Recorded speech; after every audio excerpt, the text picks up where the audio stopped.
Okay, I'm back, and it's time to start the build of the next tiny house. This one's going to be interesting. This tiny house won't just be built on one trailer. Instead, it will be built on two trailers that form a single tiny house. Now, it won't be a tiny house that's built on location, never moved. These trailers need to be fully transportable, independent units that can travel down the highway.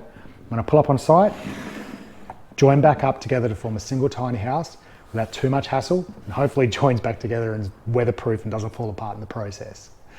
The design brief for this one is two maximum 3-ton trailers so that I can tow them with a standard 4-wheel drive. All the living areas on one level, kitchen, bathroom, bedroom, and somehow I need to fit a study into there. So if you want to see how I pull this one together and hopefully turns into a functioning tiny house, then follow along. Okay, why 2 trailers? So I spent a while designing my next tiny house, and one of the challenges that we all come up against is size and weight versus the functionality that we want to put into them. In Australia, we can build up to about 4.5 tonne before costs become astronomical. And that'll give us about a 6 to 7.2 metre trailer, which is pretty ample for a tiny house, certainly for what I want anyway. Problem is, 4.5 tonne, we don't have much under a truck that can actually tow it, so we're left to getting a tow truck every time we want to move it. Now, I don't want to move my tiny house often, but I do want to be able to move it, and I'd like to be able to move it myself without paying a truck to come out and move it. So it led me to think, how can I get the features I want into my tiny house without blowing out the size and being able to move it myself? So I came up with the idea of a 2-trailer tiny house design.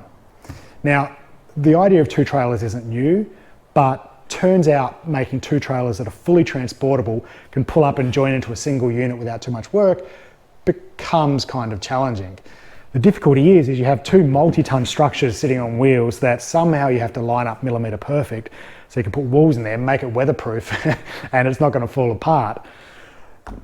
So I think I've come up with a way to make it work. What designs to look at? The first and most obvious was to pull 2 trailers in next to each other. Problem is, I couldn't pull them in this close without damaging the trailers. So I was going to do a design where there's some space between them. In fact, I was going to do an offset design where I'd pull them up like this, put some walls in between the floor and the roof, and have an entrance through here. The challenge came when I had to pull up the trailers next to each other at exactly the right distance here so that my walls would fit in and seal up. I had no reference point between the 2 trailers, and these measurements here were irrelevant because the trailers could be on angles, not quite straight. And I couldn't get those measurements right until I leveled my tiny house. Problem is, once these 2 trailers were leveled, I couldn't move them. I couldn't measure between the wheels because they weren't aligned. And even if I did, it'd be a lot of moving to try and get that at just the right spot, but also parallel. The next design I looked at was to back 2 trailers onto each other. Now, I didn't love this design because it made it look like a monstrosity, but the challenge came when trying to line up the trailers. If it only meant getting them in line, that was somewhat doable. The problem is I had no idea what angle they would be on, particularly with my tow vehicle. So as they came in, if they're on an angle, the only way to line them up would be to level them. Once they're leveled, I can't move them. The next design was to back 1 trailer into the other.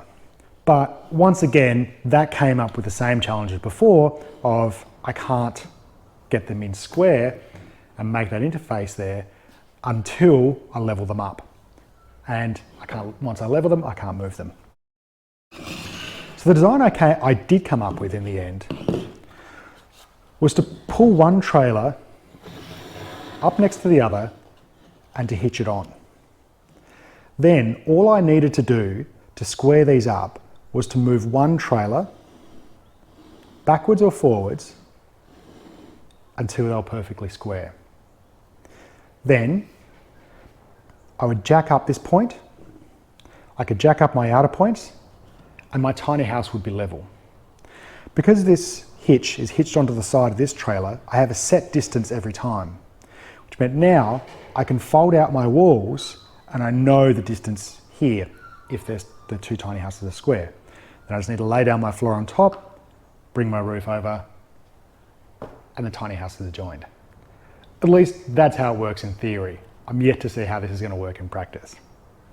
So if you want to see how I pull this tiny house together, or end up with a 2-trailer mess, then follow along. I'm custom building everything on this tiny house from the ground up, including the trailers. So I picked up 200 meters of steel this week, and trailer parts are on the way, so the build's kicking off now. Let's see how we go.